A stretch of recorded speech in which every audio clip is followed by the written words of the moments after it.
आयो जग में क्या लेके जाएगा, क्या लेके आयो जग में क्या लेके जाएगा ओ बंधु। हम आवाज बनेंगे उनकी जिनकी आवाज अनसुनी कर दी जाती है। हम न्याय दिलाएंगे उनको जिनको दर दर भटकने पर मजबूर कर दिया जाता है। हम उन समस्याओं का समाधान करेंगे जिन्हें नामुमकिन मानकर लोग हार मान चुके हैं। आखिर कब तक? समस्या और समाधान विद शैलेश पांडे।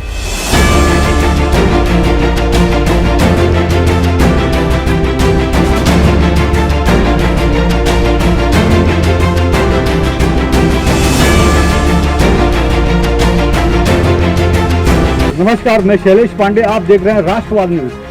समस्या और समाधान विद शैलेश पांडे में आपका एक बार फिर से एक नए मुद्दे में स्वागत है। और इस बार हमने समस्या ली है मीरा भाईंदर के Azad Nagar new golden circle स्वतंत्र वीर सावरकर चौक के पास आजाद नगर झोपड़पट्टी की। ये झोपड़पट्टी 1980 से पहले से बसी हुई है, जो यहाँ पर लोग रह रहे हैं। सैकड़ों लोग अपने घर बनाकर खून पसीने से जगह खरीद कर झोपड़े बनाकर यहाँ पर रह रहे हैं। लेकिन 1997 में 1997 में एक आरक्षण पड़ा जब पूरे मीरा भाईंदर शहर का नया डीपी प्लान आया, तो उसके तहत यहाँ पर आरक्षण गिरा सामाजिक वनीकरण और प्ले ग्राउंड का। लेकिन आज कई साल हो गए, लोग अभी भी अपने उसी पुराने हालात में रह रहे हैं। कई लोग यहाँ पर 30-30 साल से 35-35 साल से रह रहे हैं। लोगों को एक उम्मीद थी कि उनके लिए भी यहाँ पर एक अच्छा शहर बसाया जाएगा, एक नगर बसाया जाएगा, उनको भी एक अच्छा घर मिलेगा, बिल्डिंग मिलेगा और वो भी अपने बच्चों के साथ, अपने परिवार के साथ खुशहाली की जीवन जिएंगे। लेकिन अभी तक सरकार की तरफ से कोई योजना नहीं आई है यहाँ के लिए। इस बीच में यहाँ पर जो नगर सेविका स्नेहा पांडे थी, उन्होंने पत्र के द्वारा जब ये 2017 में नगर सेविका बनी तो उन्होंने मांग की थी कि आजाद नगर के रहवासियों को यहाँ पर जो भी लोग पुराने समय से रहते हैं और जो गवर्नमेंट का रूल है 2010 तक के सभी झोपड़े वैध किए गए हैं, तो 2010 तक के जो लोग पुराने लोग हैं जिनके पास डॉक्यूमेंट है, उनको यहाँ पर बिल्डिंग बनाकर उनको यहाँ पर नया रहिवास दिया जाए, गवर्नमेंट की योजना को लागू किया जाए। और यह सतत प्रयास रहा है। और उसी कड़ी में अभी जो यहाँ पर नया डेवलपमेंट हो रहा है हिंदू हृदय सम्राट आदरणीय बाला साहब ठाकरे कला दालन का, उसमें कुछ जो झोपड़े आए उसके लिए नगर सेविका स्नेहा पांडे के प्रयास से एक बार फिर यहाँ पर ये कोशिश की जा रही है कि उनको भी घर मिले और उसकी कार्रवाई शुरू हो गई है। लेकिन फिर भी हम ये चाहते हैं, राष्ट्रवाद न्यूज ये चाहता है, आजाद नगर के जितने भी रहवासी हैं, जो भी 2010 तक के जिनके पास पुरावे हैं, गवर्नमेंट के हिसाब से जिनके पास कागजात है, जो पुराने लोग हैं, रहवासी है, 30 साल से 20 साल से 10 साल से लोग रह रहे हैं, उनको उनका खुद का आशियाना मिले।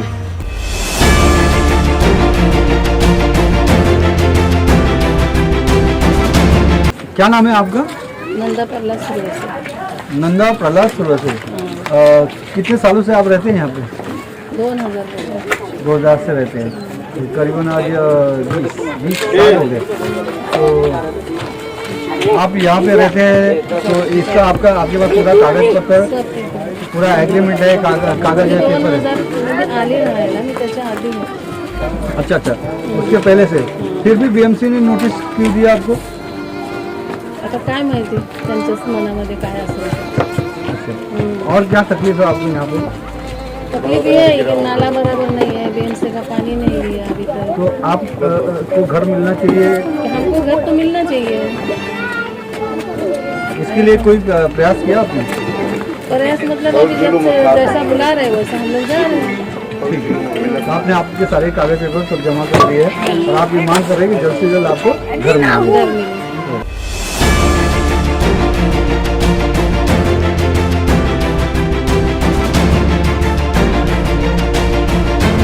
और यहाँ पर क्या क्या समस्या है आपको? प्रॉब्लेम सांगू, पिण्यासाठी पाणी नाही आहे, वापरायसाठी पण नाही आहे। इकडे एक नाला खोदलाय, त्याच्यातूनच आम्ही घेतो।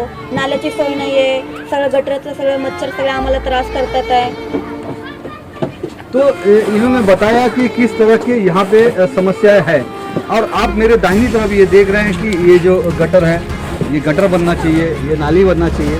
लेकिन यहाँ के जनप्रतिनिधियों ने बार बार पत्र व्यवहार किया। पत्र व्यवहार करने के बावजूद भी महानगर पालिका ये जवाब देती है कि ये रिजर्वेशन की जगह है और रिजर्वेशन की जगह पर अभी कोई डेवलपमेंट हो नहीं रहा है। लेकिन जब लोग यहाँ पर 1980 से रह रहे हैं, रिजर्वेशन तो 1997 में पड़ा, तो इसमें लोगों का दोष क्या है? इसलिए लोगों के सुख और सुविधा के लिए यहाँ पर जो भी विकास के काम है, विकास के काम होने जरूरी है।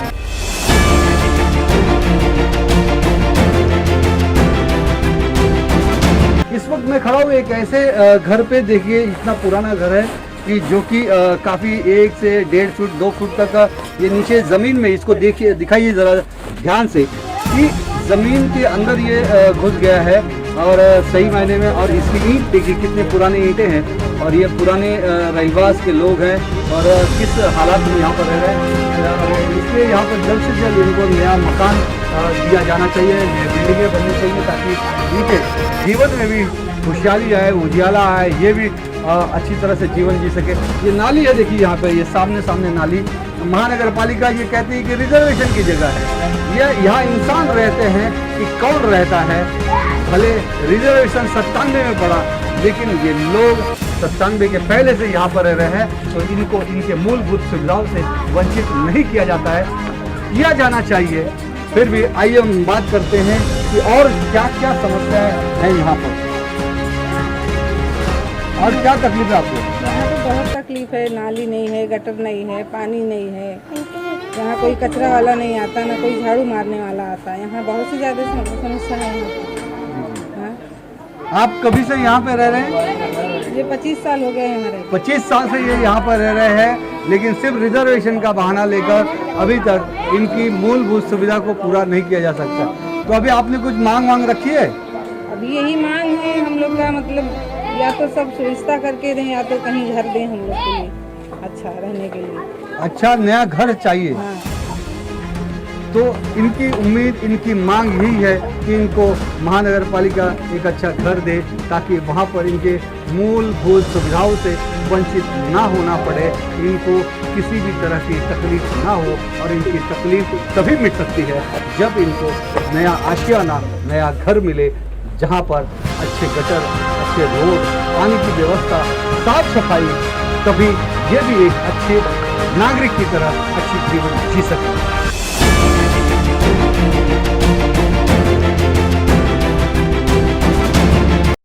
आइए हम बात करते हैं आज़ाद नगर के कुछ रहवासियों से, सुनते हैं उनकी समस्याओं को, सुनते हैं उनके दर्द को, उनके विचारों को और आने वाले समय में क्या होने वाला है, ये सारी चीज़ें आइए हम बताते हैं। मैं आया हूँ एक घर में और ये घर क्या नाम है आपका? विकास जी, मैं शैलेश पांडे, राष्ट्रवाद न्यूज़ से आपका हार्दिक स्वागत करता हूँ। विकास जी, हम बैठ सकते हैं यहाँ पर? पीछे विकास जी, मैं जानना चाहता हूँ कि आप यहाँ पर कितने सालों से रह रहे हैं? देखिए, मैं तो समझ लीजिए 2000 में करीबन 2000 में आया। उससे पिताजी से पहले थे जी, जो करीबन 80 से पहले ही रह चुके हैं। मेरे पास सब मतलब बड़ा बड़ा जो भी है सब वगैरह बना हुआ जी जी, यही सब है जी। और यहाँ पे आप जैसे 2000 से रह रहे हैं, अभी मैं यहाँ पे आ रहा था और भी लोगों से बात किया तो कई लोग तो यहाँ पे ऐसे हैं जो कि 1980 बता रहे हैं, 85 बता रहे हैं, 95 बता रहे हैं, तब से यहाँ पर लोग रह रहे हैं। तो आप 2000 से रह रहे हैं। और देखिए मेरे पीछे, मैं चाहूँगा थोड़ा सा कैमरे को पैन करके दिखाया जाए, ये जो दीवार है, इस घर की जो दीवार है, ये दीवार कितनी पुरानी हो चुकी है, यानी कि ये कितना पुराना मकान है और की क्या अवस्था है ये भी देखना चाहिए।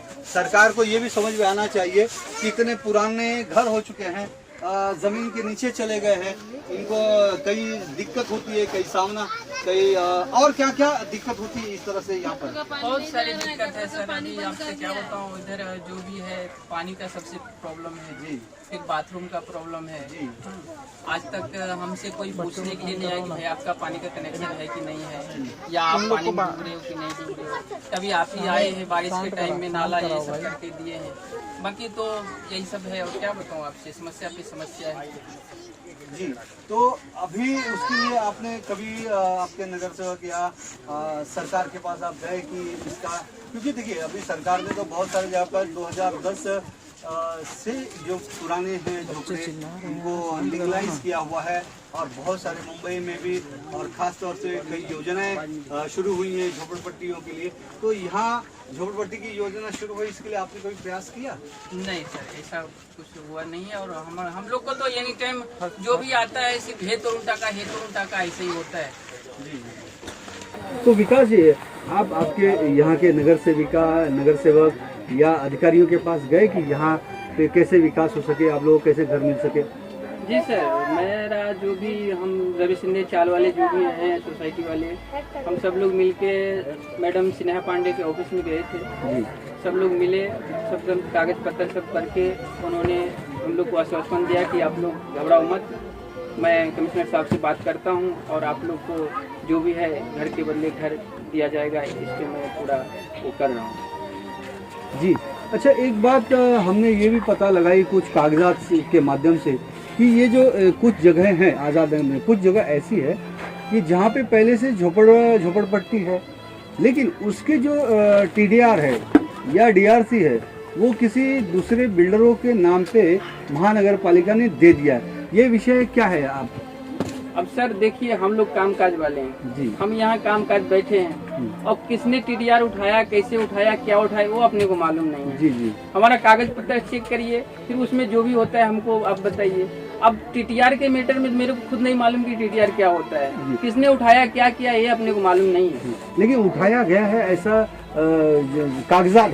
कागजात है कि यहाँ पे कुछ जगह ऐसे हैं जिसका TDR उठा के बिल्डर को दिया गया, अधिकारियों ने दिया। ये बात सही है क्या? बहुत सुन तो रहा हूँ यही सब शायद। जी, तो आपने सुना कि और ये घर भी आपने देखा कि कितना पुराना घर है, और अभी भी इनको जबकि इस हालात में रहना सही नहीं है।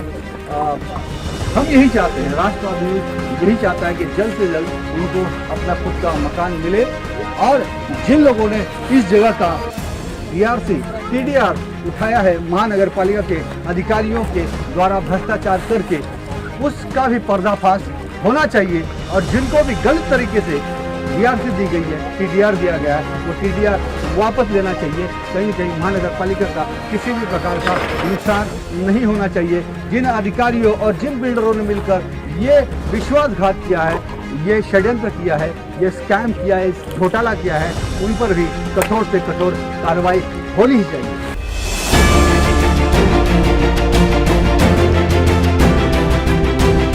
हमारे बीच में आज़ाद नगर के रहवासी यहाँ पर है, कुछ रहवासी आइए उनसे बात करते हैं कि यहाँ पे क्या समस्या है। देखिए, आज़ाद नगर का जो रिजर्वेशन है वो 1907 में हुआ है, और यहाँ के लोग 1980 से रह रहे हैं, बहुत मिलते रह रहे हैं। तो सामान्य नगर सेविका जी ने जो कहा है कि यहाँ की लड़ाई जो है, यहाँ के TDR में जो घोटाला हुआ है, जो बिल्डरों को TDR बेचा गया है, उसके लिए जो लड़ाई लड़ेंगे। पूरा आज़ाद नगर की पब्लिक एक छत्र उनके साथ है, हम उनके साथ खड़े हैं, और उनकी बातों से हम लोग संतुष्ट हैं और सहमत हैं। जिस प्रकार से आज़ाद नगर से हम 30-40 लोग उनके पास गए, उन्होंने कानूनन एक्शन लिया है, नगर पालिका के अधिकारियों का कंप्लेंट किया है, उनको लेटर दिया है, माननीय मुख्यमंत्री जी को कंप्लेंट किया है, माननीय पालक मंत्री जी को कंप्लेंट किया है। उन्होंने जो लीगली एक्शन होना चाहिए था वो लिया है, और आगे जो भी एक्शन लेंगे उसमें पूरा आज़ाद नगर उनके साथ खड़ा है।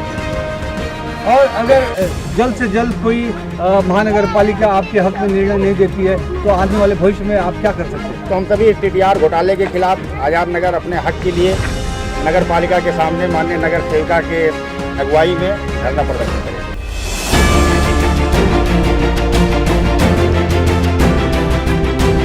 अब मैं आपके सामने ये जो आज़ाद नगर की समस्या है, उसके समस्या के समाधान के लिए हमारे बीच में यहाँ की स्थानिक नगर सेविका स्नेहा पांडे और यहाँ पे कुछ पदाधिकारी अलग पार्टियों के मौजूद है। मैं उनसे ये विषय जानना चाहूँगा कि आखिर में ये यहाँ पर आज़ाद नगर के रहवासियों को न्याय कब मिलेगा। हमारे साथ में नगर सेविका स्नेहा पांडे। स्नेहा जी, आज मैं पूरे आज़ाद नगर का दौरा किया हमारे राष्ट्रवाद न्यूज़ की टीम ने, तो यहाँ पर हमने पाया कि यहाँ पर लोग कोई 1980, कोई उसके पहले, कोई 2000 से लोग यहाँ पर रह रहे हैं, और 2010 तक महाराष्ट्र सरकार ने ये कानून लागू किया है कि 2010 तक के जितने भी झोपड़े हैं वो लीगल किए गए हैं, उनको उनका घर के बदले घर मिलना चाहिए, उनका घर डेवलप करके दिया जाना चाहिए। तो और जबकि इस जगह पर जो ये आरक्षण क्रमांक 122 रिजर्वेशन है सामाजिक वर्गीकरण, ये 1997 में पड़ा, जबकि यहाँ पर लोग 1997 के पहले रह रहे हैं। फिर उन लोगों को नोटिस क्यों दी जा रही है, क्यों इनके साथ इस तरह का भेदभाव हो रहा है?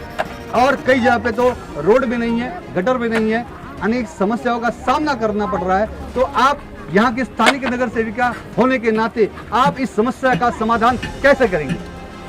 सबसे पहले तो मैं यहाँ पे रोड और गटर ना होने की जो आपने समस्या कही उसके बारे में बता दूं कि हम लोग नगर पालिका में बारंबार पत्र व्यवहार करते हैं, लेकिन नगर पालिका से हमको यही जवाब मिलता है कि ये रिजर्वेशन है, इसमें महानगर पालिका अपना फंड नहीं लगा सकता, इसलिए हम लोग रोड डेवलप नहीं कर सकते। लेकिन अभी कुछ दिनों से ये सामने हमारे वाला साहब कला दालन का काम शुरू होने जा रहा है रिजर्वेशन में, इसमें कुछ रूम बाधित हो रहे हैं। ये जैसे ही इसके पहले भी हमको पता था, हम लोगों ने पत्र व्यवहार किया, नगर पालिका में कमिश्नर से मिले।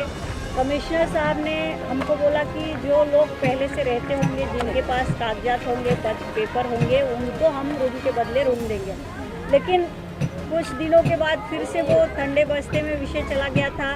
हमारे सत्ताधारी जो पालिका में जिसकी सत्ता है, वो लोग बाला साहब कला दालन होने नहीं देना चाहते थे, इसलिए ये सारा विषय ठंडे बस्ते में चला गया था। लेकिन अब जब काम शुरू होने के कगार पे है, इसका भूमि पूजन हमारे यशस्वी मुख्यमंत्री माननीय उद्धव साहब ठाकरे जी के हाथों जब इसका भूमि पूजन हुआ, उसके बाद हम महानगर पालिका में फिर से इस विषय को तातली से लाए और कमिश्नर से मीटिंग किया। उनको बोला कि जितने भी गरीब लोग हैं, जो भी जनता यहाँ रहती है, हम उसके साथ अन्याय नहीं होने देंगे, क्योंकि रिजर्वेशन 97 में पड़ा है, उसके पहले से लोग रहते हैं और रिजर्वेशन के बाद भी रहते होंगे। तो 2010 के पहले के जितने झोपड़े हैं वो लीगल माने गए हैं, उनके पास कागजात हैं, तो आपको रूम देना पड़ेगा। ऐसा विषय लेके मैंने मीटिंग किया कमिश्नर से, तब उन्होंने नोटिस लगाया और कल सभी लोगों को बुलाया था कि जिसके पास भी कागजात है पुराने वो लाइए, सबमिट कीजिए, हम रूम के बदले रूम देंगे। अभी हम देखते हैं हमारी लड़ाई यही चल रही है कि ये आज़ाद नगर रिजर्वेशन पे भले है, लेकिन रिजर्वेशन बाद में बना और रिजर्वेशन पड़ भी गया 97 में। उसके बाद भी अगर लोग रहने आए, लोगों ने लोगों से जगह खरीदी जिसकी जगह थी, तो उसको महानगर पालिका ने 2005-06 में DRC इशू किया है। जबकि DRC इशू करने से पहले ज़मीन मालिक जब DRC लेता है नगर पालिका से, तो उसको वो जगह खाली करके देने का नियम है। अगर हमारी महानगर पालिका ने बिना जगह खाली कराए बिल्डर को DRC दिया है, तो ये नगर पालिका के अधिकारियों की गलती है। नगर पालिका का नगर रचना विभाग है, जिसने मैंने पत्र व्यवहार किया है, मुझे जवाब दिया है कि ये कुछ झोपड़े 95 के पहले के दिख के आ रहे हैं। तो अगर 95 के पहले के ये झोपड़े थे, तो तुमने DRC बिल्डर को कैसे इशू किया? और इशू कर दिया है तो DRC वापस ली जाए और उस DRC के पैसे से या उस बिल्डर से रूम बना के इनको सभी को रूम दिया जाए, तभी खाली किया जाए। ये मेरी मांग है और मैं इसके लिए लड़ाई लड़ती रहूँगी आगे भी। तो ये इतना बड़ा भ्रष्टाचार यहाँ पर इस आज़ाद नगर में हुआ कि जहाँ पर झोपड़े थे, इस झोपड़ों को खाली जगह दिया कर 4 बिल्डरों को DRC दी गई, जिसके डॉक्यूमेंट अभी आप दिखा रही थी। मैं चाहूँगा कि आप वो डॉक्यूमेंट दिखाइए, वो कौन से बिल्डरों के हैं और कौन सा वो ये मैं चाहूँगा कि थोड़ा सा क्लोज करके ये दिखाइए हमारी जनता को किस तरह का भ्रष्टाचार ये यहाँ पर आज़ाद नगर में हुआ है। 4 अलग अलग DRCयाँ दी गई हैं जो कि ऑलरेडी वहाँ पर लोग रहते थे। ये इतना बड़ा भ्रष्टाचार यहाँ के राजतंत्र, यहाँ के अधिकारी और भवन निर्माताओं के द्वारा किया गया है, जनता पर अन्याय किया गया है। लेकिन क्या आने वाले समय में ये इनके ऊपर कठोर कार्यवाही होनी चाहिए, इसके लिए आप क्या कर रही हैं? जिन बिल्डरों को DRC दिया गया है बिना खाली कराए, तो उसमें जितना बिल्डर गुनहगार है उतना ही हमारे अधिकारी भी गुनहगार है। इसलिए यहाँ अधिकारियों के पास कंप्लेंट करके कुछ होने वाला नहीं है, ये मैं जान चुकी हूँ। आपने कहीं और कंप्लेंट किया है? मैंने माननीय मुख्यमंत्री साहब को किया है, हमारे पालक मंत्री एकनाथ शिंदे साहब को किया है, हमारे आमदार और पक्ष प्रमुख, संपर्क प्रमुख प्रताप सरनाईक साहब के पास भी कंप्लेन किया है, कमिश्नर के पास किया है, लेकिन इस कंप्लेन से मुझे कुछ ज़्यादा इसका प्रतिसाद नहीं मिला। तो मैं अभी आगे कुछ ही दिनों में कोर्ट जाने की तैयारी कर रही हूँ। मैं अधिकारियों के खिलाफ और बिल्डरों के खिलाफ जिसने DRC ली है बिना जगह खाली किए, उन पे कार्रवाई होनी चाहिए कठोर से कठोर, इसलिए मैं कोर्ट जा रही हूँ।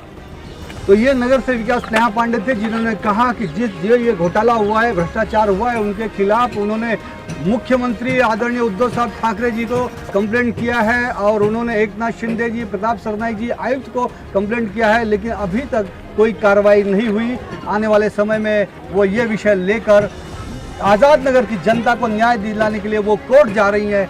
लेकिन अब सवाल ये उठता है कि तब तक आज़ाद नगर की जनता को कब तक घर मिलेगा। हम इंतज़ार करेंगे कि आज़ाद नगर की जनता को जल्द से जल्द घर मिल सके और राष्ट्रवाद न्यूज़ की ये लड़ाई जारी रहेगी जब तक हम आज़ाद नगर के रहवासियों को उनका खुद का अपने हक का घर नहीं दिलवा लेते। आज के मुद्दे में इतना ही, फिर मिलेंगे एक नए समस्या के साथ, उसका समाधान करने के लिए। राष्ट्रवाद न्यूज़, समस्या और समाधान विद शैलेश पांडे।